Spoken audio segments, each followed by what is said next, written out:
Okay, good morning everybody. Welcome to the CyberQuest 24 outbrief. Thanks very much, Alex. What we're going to go through, despite quite a varied audience, we're going to go through essentially what we tried to achieve. It's a year-long planning cycle. So essentially what we want to do at the beginning, the planning that we went through, probably some of the novel approaches that we took this year compared to other years, and then the initial insights. So just for point of education, so the final report is due within 60 days of the experiment finishing. That was the 25th of July. So that's not final yet. So what you're getting is essentially a peak view of some of the high key points that we believe were proved or disproved during CyberQuest experiment. I would ask you, I haven't tested the audio on this verse, so you're going to get the full movie experience for about 7 minutes. So if it's too loud, please raise your hands and I'll turn down the volume.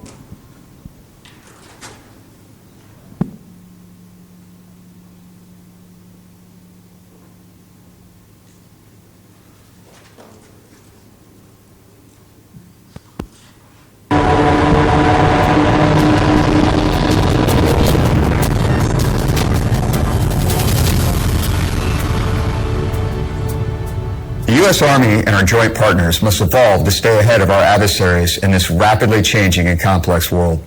CyberQuest is an annual experiment that allows the U.S. Army to examine new concepts and emerging technologies that could potentially improve cyber electromagnetic activities, information activities, and network operations, providing both kinetic and non-kinetic options to defeat the multi-domain threat. During CyberQuest, we physically integrated, demonstrated, assessed, and evaluated emerging technologies and capabilities in an operationally relevant environment. We put capabilities into the hands of our soldiers in the dirt to get it right. The pace of technological change enables individual threat actors and nation states to rapidly increase capabilities across the information environment in cyberspace and electromagnetic warfare. To effectively counter these threats, we must continually evolve at pace, working together to enable decision dominance for future large-scale combat operations and multi-domain warfare. We must deliberately gain and exploit windows of advantage across all domains, including cyberspace, to overcome current and emerging threats, as well as optimize friendly combat power. This includes the ability to see and sense further, disperse and converge our capabilities, communicate and share data, and sustain the fight. We must also enable the maneuver commander to seize the initiative, pose multiple dilemmas to any adversary, all while maintaining command and control. By leveraging innovation with our industry partners, we can rapidly acquire capabilities and put them into the hands of our soldiers. The tools, technologies, and techniques required for mission success in the cyberspace domain are perpetually evolving, and only a multi-organizational approach will provide a solution. We must learn by doing. That is why the U.S. Army's Cyber Center of Excellence, based at Fort Eisenhower, Georgia, created CyberQuest. The character of war is changing, and this is only being accelerated with the pace of technological change. Here at CyberQuest 24, we are committed to providing world-class experimentation as an Army-focused warfighting event in order to answer the challenges associated with integrating future technologies into the battle space.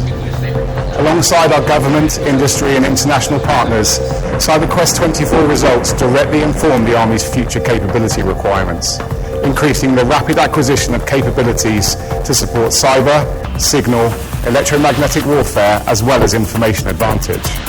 Above all, our mission is to provide the battle-winning capabilities into the hands of the warfighter. CyberQuest was designed as an annual live prototyping assessment that would align industry research and development to Army cyber, electromagnetic warfare, signal, and information advantage capability development. Explore industry innovations to inform Army capability managers' network cross-functional team capability requirements documents, and identify mature technologies for rapid acquisition and follow-on experimentation, such as the Army's Project Convergence.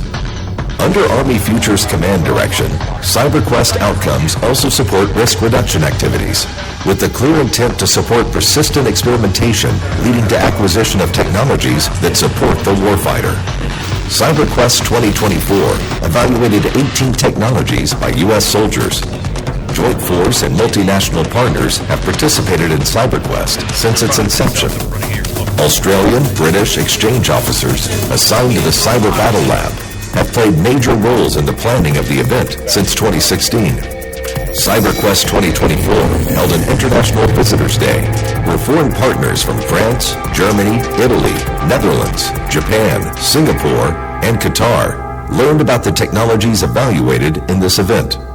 Industry and government capabilities are integrated with future-focused networks alongside currently fielded equipment and information systems to provide realism during soldier assessments. This year marks the first assimilation of data from multiple domains, enabling visualization of multi-domain battle space for the maneuver commander. CyberQuest not only provides soldier touchpoints on technologies of interest in support of capability development, but it also shapes tactics, techniques, and procedures development, and highlights policy and doctrine considerations when employing emerging capabilities. During CyberQuest 24, soldiers use cutting-edge technologies to address 8 major focus areas. These focus areas allow us to explore new technologies for developing capabilities for information advantage, future network connectivity and capacity, electromagnetic warfare, and cyberspace operations. Events like CyberQuest help to provide our Army and the Joint Force with the critical capabilities required to maintain and advance our superiority in the cyberspace domain. We are charged with the responsibility to deliver a trained workforce, validate concepts, and provide critical capabilities that will enable our future cyber force to fight and win against any potential adversary in any domain.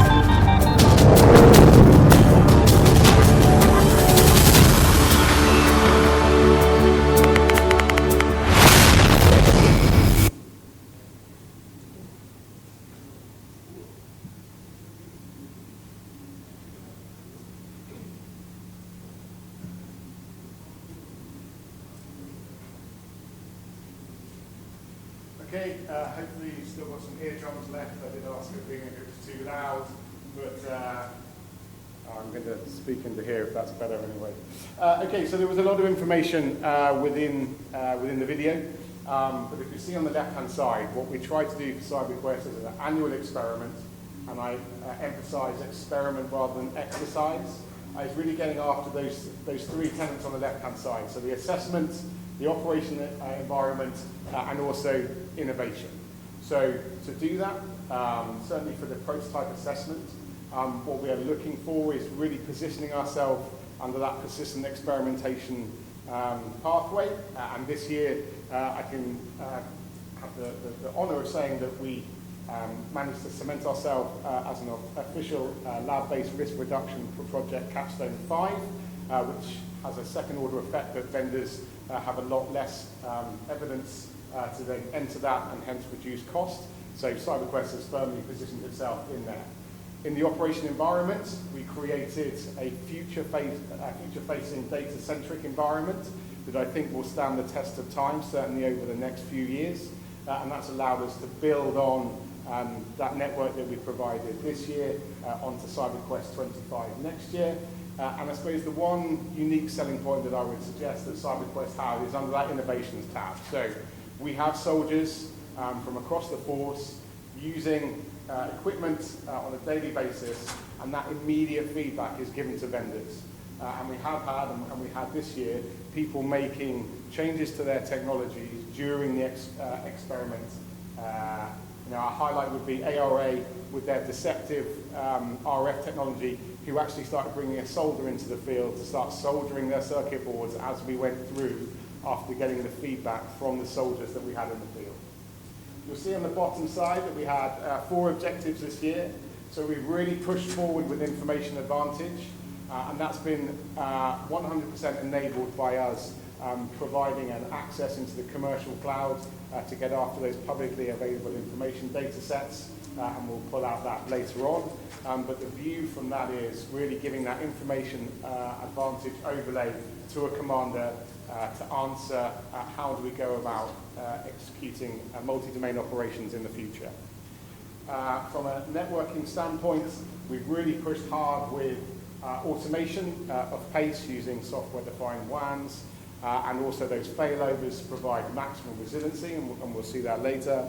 And from EW, CyberQuest 24 massively benefited from providing a host venue for electronic warfare PMT-X, so the next TAC-enabled, cursor-on-target-enabled capability. We hosted them as part of a sprint, offered that capability to vendors who all bought into that. So we are now publishing electronic warfare data into TAC to both increase our survivability, but also increase our situation awareness for further planning. So this year, again, building on from last year and other events, so I'll bring your attention to the top right. That's what we were supposed to have, so 206 people through the doors when we did our initial planning. I think the pass office were pretty cross with me. I think we totaled 341 passes in the end, and that was from people understanding exactly what we were doing to come down and see the relevance through word of mouth. So I take that as a huge win. You'll see the operational force I spoke about. Soldier touch points are absolutely key to us. So the 101st and 82nd Airborne, 10th Mountain and 35th, as well as our cyber forces, came to give immediate feedback and put their hands on the kit. And this year on the top right for industry partners, 18, which is a huge jump in number from last year, which we totaled around about 11. And I've probably hypothesized that totaling up to about 20 technologies under our current structure is probably pushing the limits of what's accessible. On the bottom left-hand side, we really tried to brief up and out to anyone about what we were doing and be completely transparent. And there's a huge thanks that has to go out to two of those. So EWI for bringing EW PMTX and also opening the doors for their coders to come in and provide sprints, agile sprints, for that capability development as we go further forward. And PEO Soldier, who massively helped out with creating our TAC server, which we hope as we move into the future start federating into the cloud to our opening up start cloud capability. But use of TAC on the training area was fantastic for both safety, but also generating that sensor data from the tactical edge. As I mentioned up, we were keen to brief up anybody, and we are desperately trying to cement those relationships between us and the other battle labs. So certainly Fire's Battle Lab, Sustainment Battle Lab and Maneuver Support Battle Lab as we move further forward, I think provide a really good stakeholder community to start amassing those sensors in the space, on the battle space, and pulling that back in.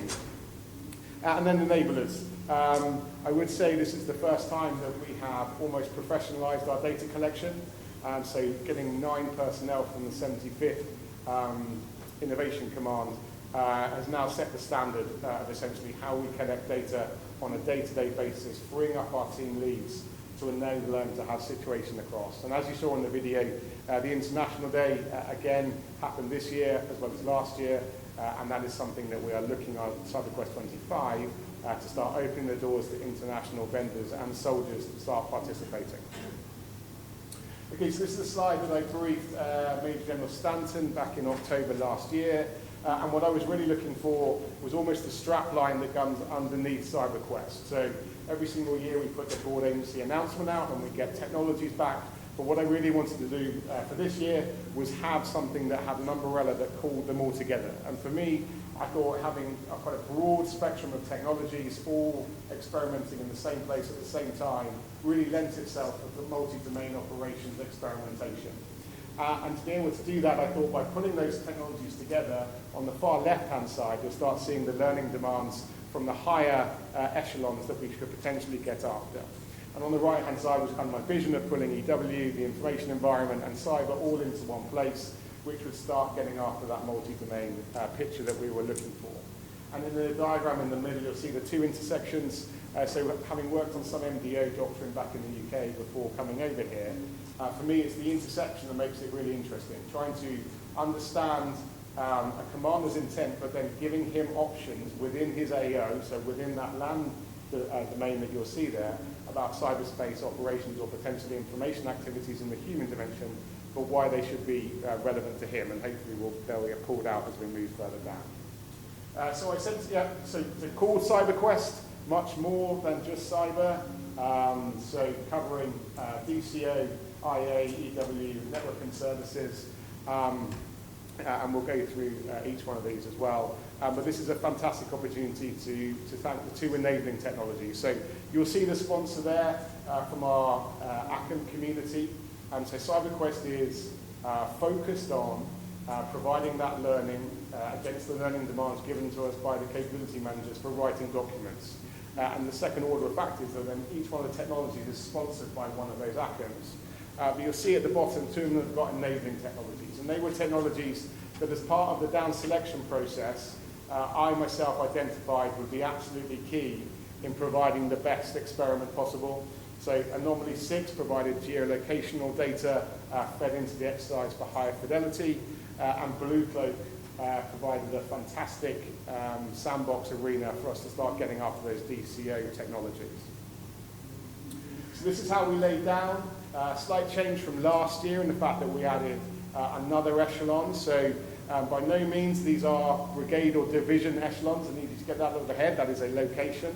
But what we wanted to do was create operationally relevant data sets. And to do that, imagine at each one of these locations you have a communications package or a transport layer that is representative of essentially what you would get at each one of those locations moving further forward. And we took on both C2 fixed and the next generational C2 architecture to make sure that they were future focused. So this year we brought out the first iteration of our mobile 5G mast, so flooding Fort Eisenhower training area 26 with 5G coverage with both military SATCOM, commercial SATCOM. I provided a fiber backlink to give us some resiliency, and then a tactical radio network. And I realized to do that was that if you really want to get after some of your automated pace plan, you need to have options to jump between. And this is then goes back into all of the data sets that we wanted to be with as operationally relevant as possible. And on the far left-hand side, you'll see that commercial cloud access. Again, that was something that we opened up this year. And there's a one-way arrow, so please don't get confused with that being two-way. What we were doing is pulling information from commercial cloud and pulling it to that division. So Army Operating Concepts 2028 was our kind of overarching banner of what we were trying to get after, but the division as the unit of action of 2030 was a close second. So you'll see a majority of the technologies that we're experimenting with were held at the divisional level, and that was at the Cyber Battle Lab within Fort Eisenhower.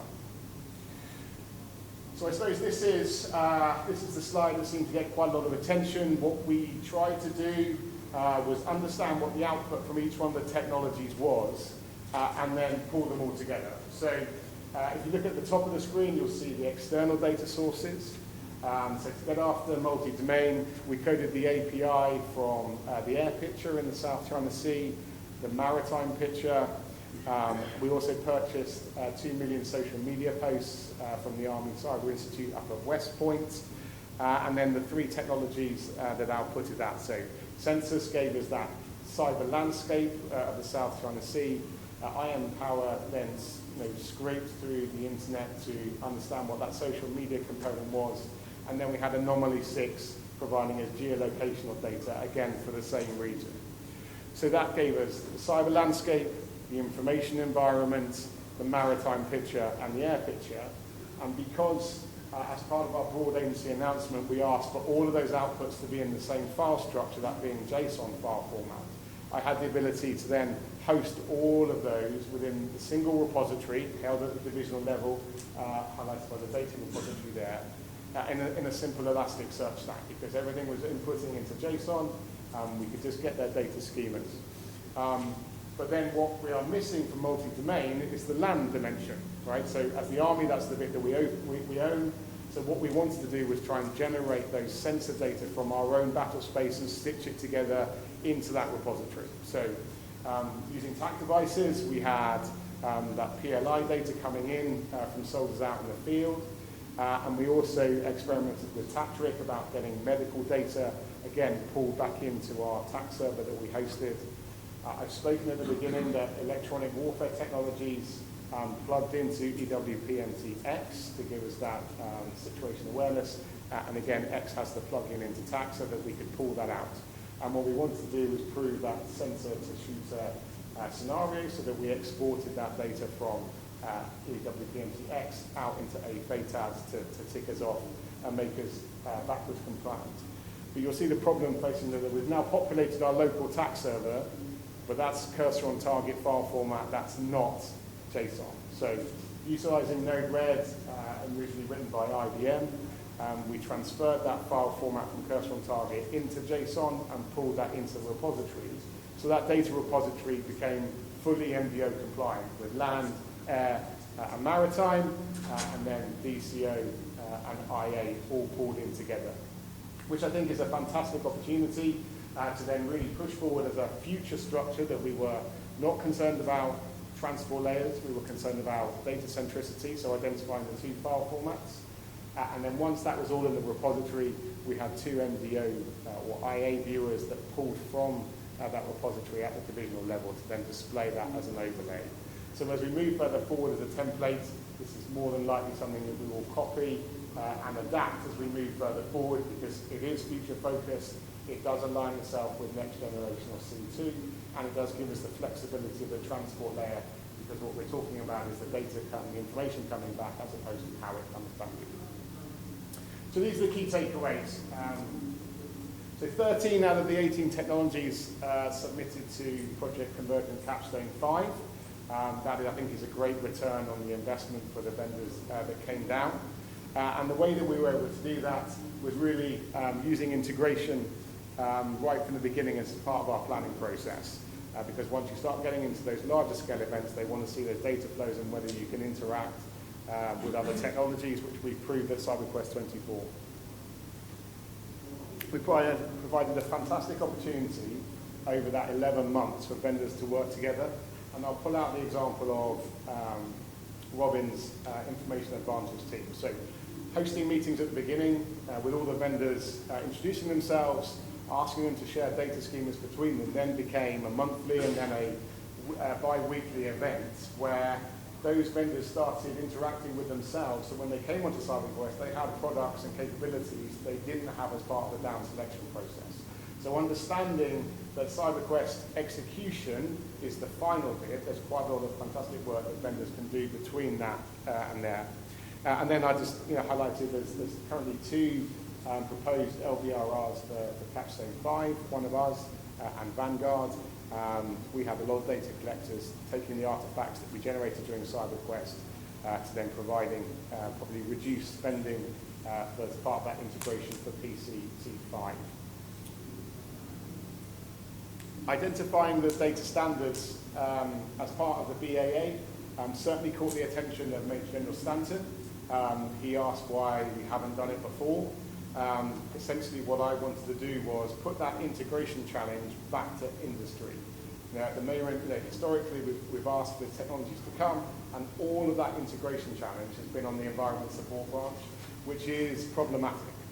But if we define them right at the beginning as part of the BAA, then we can essentially start plugging those vendors together in a lot smarter way. So over a dedicated 3-week integration window, because we reduced the problem, the complexity of the problem, some of those integrations were absolutely seamless. There were a couple of people that didn't, but more or less because we were sharing data schemas, what we were testing was access to post into the repository or to pull from the repository, which is a much easier question to answer rather than coming with all of your hardware and what we're going to do in a single individual lane.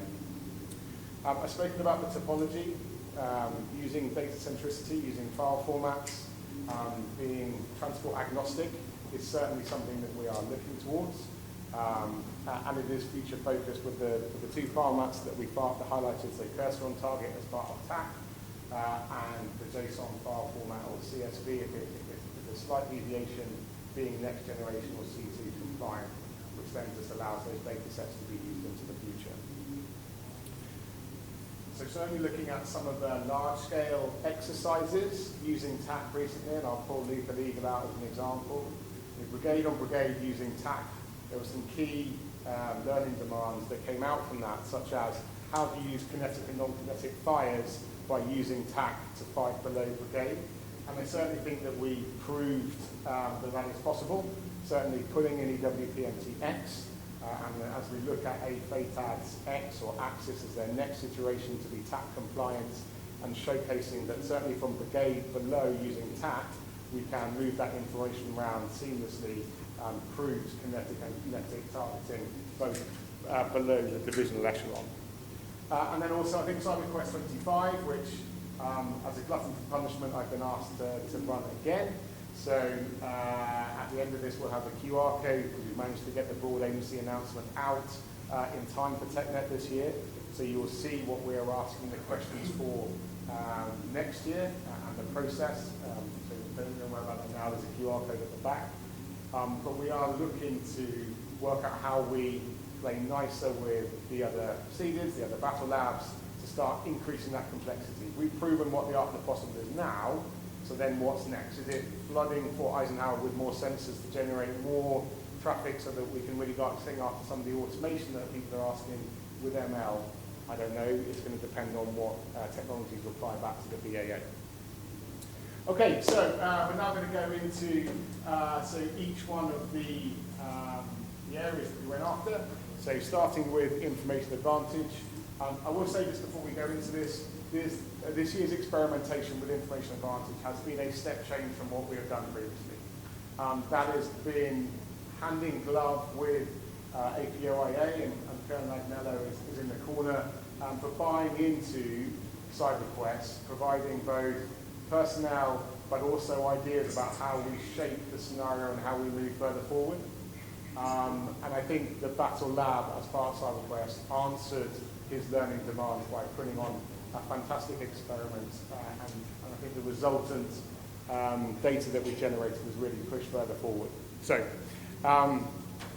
they both derived that MDO overlay or IA overlay as part of the single COP from, as I mentioned before, air, sea, land, social media, cyber, as well as getting that medical information as part of the TATRIC.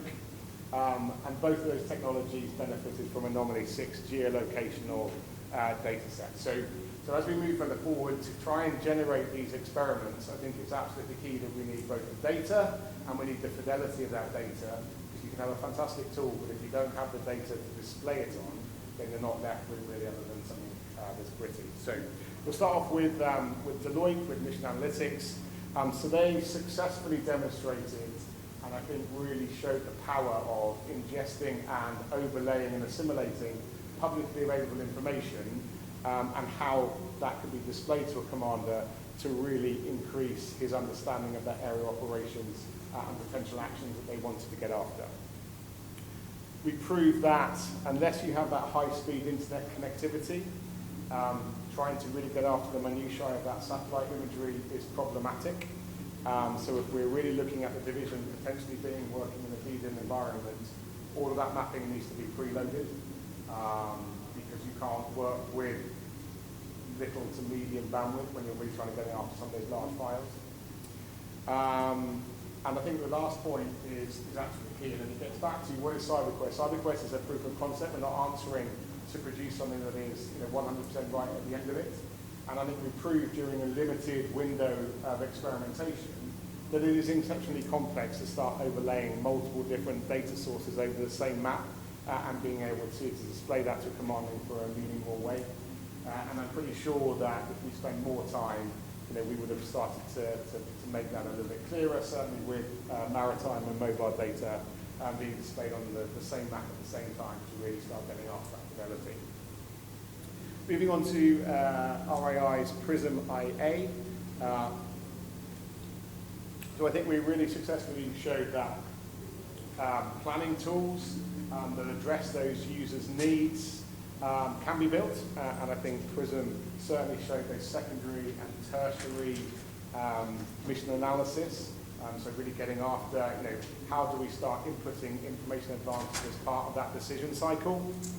Having a customizable tool allows one single product to answer multiple different user groups, and that was certainly shown through the customized ability. I'm not sure that's actually a word. And then also how those data flows work of being able to push output from one user group to another as part of that decision-making process. And then as we move further forward, I think it's been key soldiers work well with maps. Like that's beaten into us for a majority of our career. So understanding that the map and functionality and optimization of interaction with that map is key, then highlighting areas, using map as that central product that you can then populate is absolutely key as we move further forward. But I just want to say a huge thank you to Anomaly 6 Deloitte and RII for submitting this technology, being part of the entire process and making CyberQuest 24 the success that it was. Thank you very much. So moving on to cyber. So we'll start off with cyber ranges. If everything went right, I'd ask you to question why we were doing experimentation and maybe we weren't asking hard enough questions.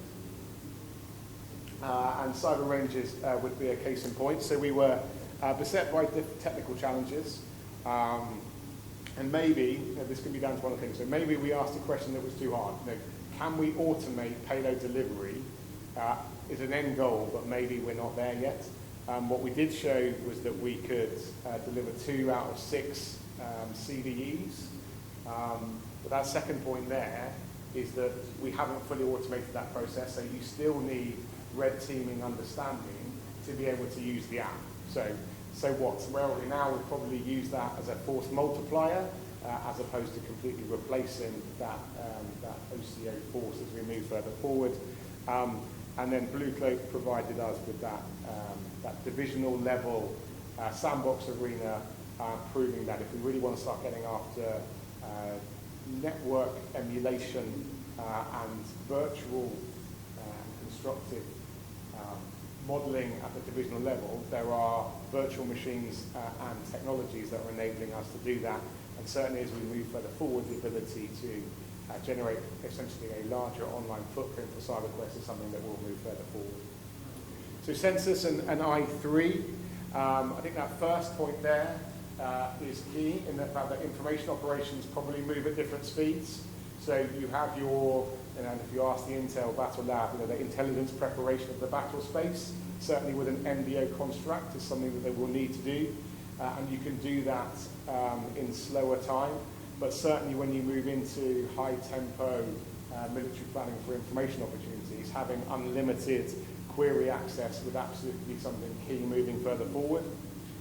Again, those high-speed connections were proven to be needed for that real-time analysis, but we were able to show that you could do quite a lot of analysis on those historical data feeds. So that gets after proving that the repository that we populated could work in a Debian environment, I think is huge, but understanding that any data that hasn't been or is not live on that database comes with an increased risk exponentially coming up with the amount of time that it hasn't been refreshed, but it still has a viable output at the end of it. So certainly 5 moving into 3 is possible, but looking at that high tempo, you probably need to have full connectivity. The next point for the geolocation of some of that data was problematic, and this is probably more of a policy issue as opposed to a data issue. I think the data really minds where it comes from, but certainly for authorizations, whether it's come from the US or not the US, is something that we probably need to iron out as we move further forward. And the next point down there, it became utterly apparent with the users that we had that automation and automation of that output is absolutely key as we move further forward. And certainly if you go into the BAA for CyberQuest 25, you will see a heavy tilt towards automation, both of the battle space data, but also of the outputs from those tools. And then we were successful in identifying bot accounts versus authentic users, which allowed us to really go tipping off that sentiment analysis of the area that we chose around the South China Sea. And I suppose it's a good point to say, we were focused on the South China Sea, but actually we were using real-time data. So I think CyberQuest 24 really pushed the boundaries of keeping it at the unclassified level, and all above board I've got the emails to say that I was in my security bubble, but by using real-time data on a fictitious environment enabled that immersive experience for the soldiers to really get after some of those responses that they got back. And then census, search and exposure, I think really opened the eyes for a lot of the senior officers that we came round as part of our DV day as to what the art of the possible is. So certainly opening up live webcams to the other side of the world that had been insecure, But as with all these things, it's, that's fantastic, but what's the so what for a commander? Well, for me, as I move further forward, I'm going to understand that I can't bring every single sensor onto the battle space.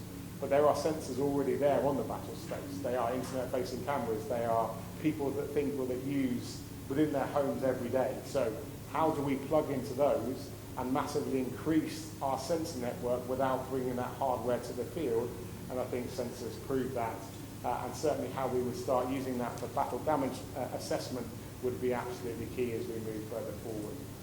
And then also, how do we turn that onto ourselves? So how do we understand what we look like to the enemy is probably as key in that fight for supremacy within cyberspace at any one time. So again, just a huge thank you to Cyber Range's Blue Cloak, I3 and Census for all that they did on CyberQuest 24. Okay, so moving on to EW, so we'll start up at the top.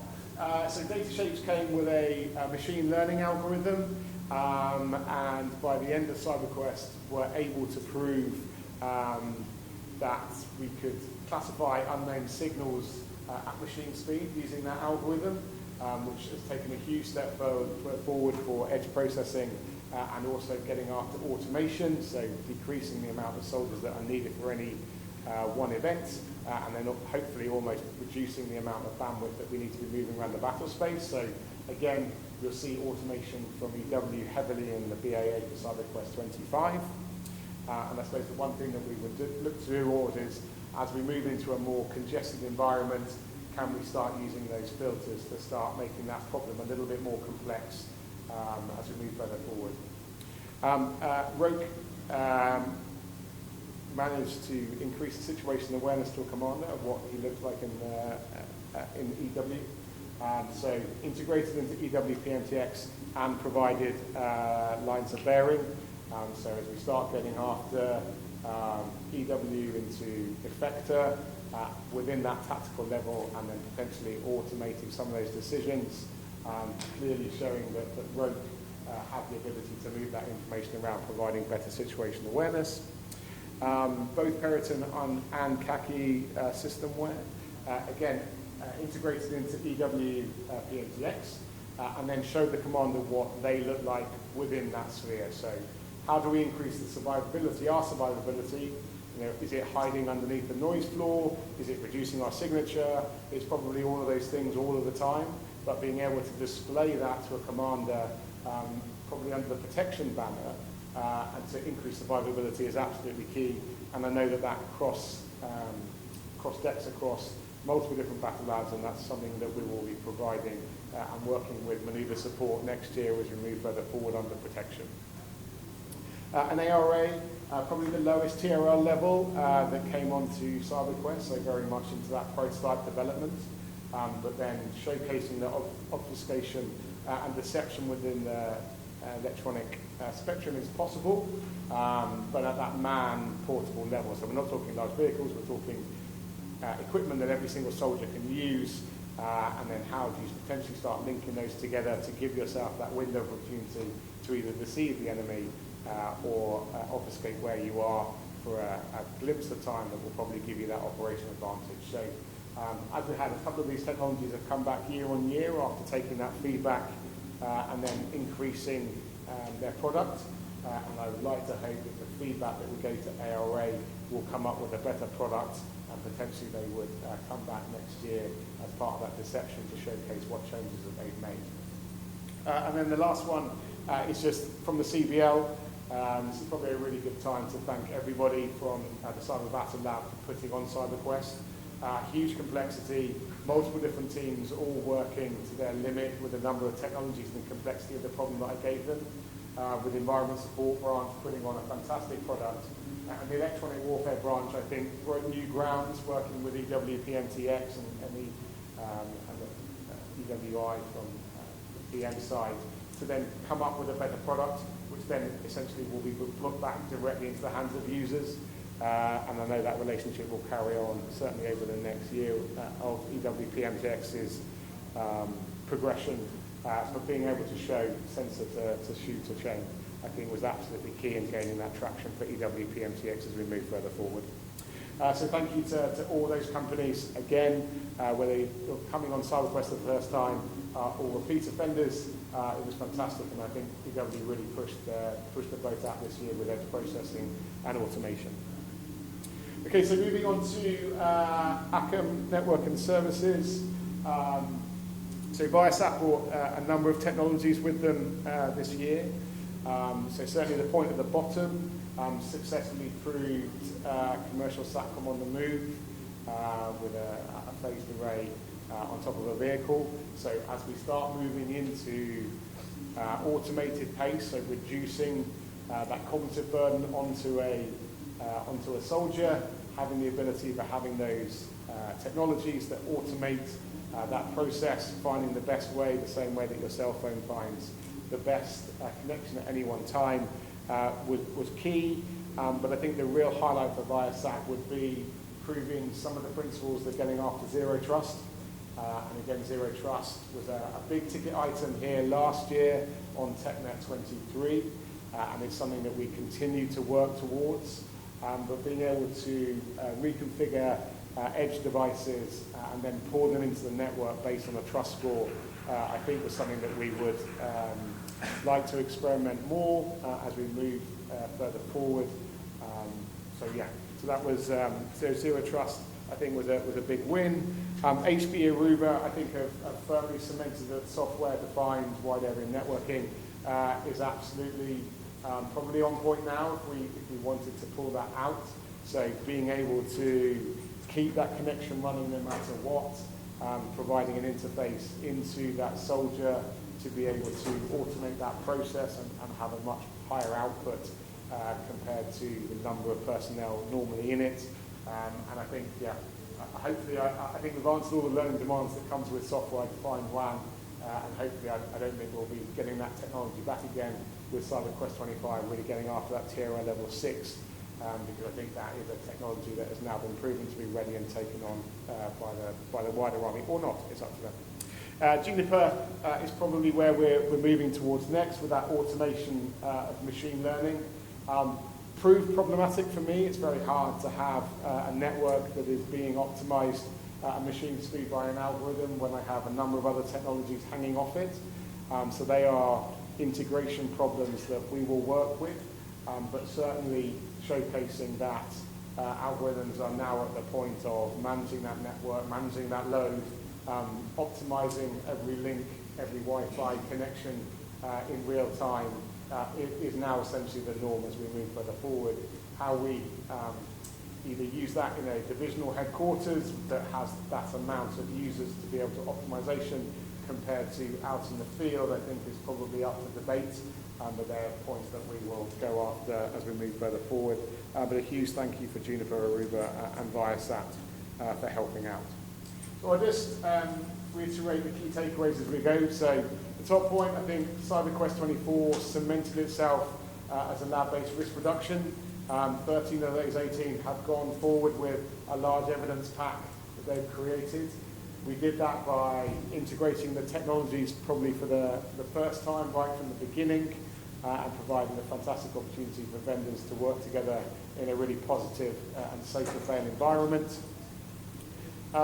Moving further forward with data standardization, you will find these in the latest BAA. We are looking for JSON or CSV as part of that blue diagram to populate into the repository, and certainly integration into TAC is going to be prerequisite for the sensors that we start deploying onto the battle space. Having a data-centric transport agnostic network is something that we definitely want to move further forward for. I think it optimizes our experimentation. It doesn't provide us any frictions with program of record, but it allows us to answer the learning demands. We will carry on using TAC with making increases and hopefully getting that cloud functionality, allowing other people to federate into it, and then also really working hard with both the electronic warfare and fires community to understand how they use TAC as we move further forward. And then lastly, we've got the huge potential for expansion, both with the international partners, with the BAA for next year being sent worldwide. So hopefully we shouldn't just get best in class here, we should get best in class worldwide for next year, which I think will be, again, a huge step change and with that, international soldiers that potentially want to come in, which then provide us that option of really experimenting with zero trust with real people doing real life events as we move further forward. So I did say, hopefully that QR code works. It's pretty big from UR, but if you take a picture of it, it will. Does it work? All right, if not, it'll be. I'll leave it up afterwards. But yeah, so you'll see the BAA. There's a number of enclosures. Essentially, how you go through the entire process from submitting a white paper, the timelines, what we're after, and what we're really trying to get after. I suppose the worst thing that can happen is you submit a white paper and you don't get in. But if you do get in, what I've hopefully provided over the last 45 minutes is a really nice pathway as to where that leads, the exposure you get. CyberQuest certainly up to 4-star exposure this year, with a number of stars coming to DB Day. I think probably because we are that future-focused experimentation opportunity. So that's me. That's what happened on CyberQuest 24. We've got 15 minutes. I'm happy to answer any questions as long as they're not too hard. If they are, I'll redirect you to the back. Industry Day, yeah. So if you look at the schedule for TechNet Augusta 24, you probably won't see, but we do have an Industry Day here, essentially briefing the BAA. It's on Thursday at 1400 over in in the ballroom. Of which, so we'll go through the BAA. There'll be a chance of Q&A to really get after essentially what we've put down as part of the focus areas. So if you've seen what you like on this and you want to be part of it, moving further forward, please reach out and contact us, and we'll be happy to review your submission. I'll pause there for any questions. Get drink of water. 45 minutes talking. Does anybody have anything to ask me or the team? So if you look at the back, you'll see members of the Cyber Battle Lab from each one of the teams, so they can answer any in-depth questions that anyone might have. If not, I will thank you all for your time. Have a fantastic TechNet. I'll be out walking. If you see me, come and grab me. I'll always have some time to talk about what we've done or what we want to move further forward. But I really appreciate your time. Thank you very much today.